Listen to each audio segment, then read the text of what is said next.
যা চাই সব যদি দুনিয়াতেই পাওয়া যেত, তাহলে এটা দুনিয়া না, জান্নাত হয়ে যেত। কিছু এলোমেলো ঝড়, কষ্টের দমকা হাওয়া, কিছু অপ্রাপ্তির ভিড় তোমায় কষ্ট দিবে, যন্ত্রণাগুলো পাহাড়ের মতো দেখবে, মাঝে মধ্যে বুকটা ভারী হয়ে আসবে। তবে কখনোই হতাশ হইও না, ভেঙে পড়ো না, কারণ এটাই দুনিয়া।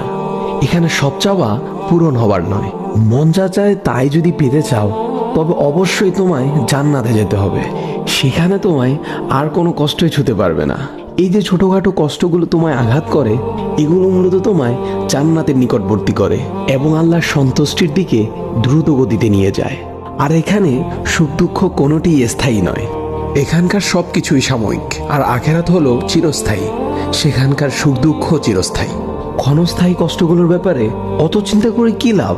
আল্লাহ সুবহানাহু ওয়া তাআলা বলেন, জান্নাতে তোমাদের জন্য তোমাদের মন যা চাই তাই আছে।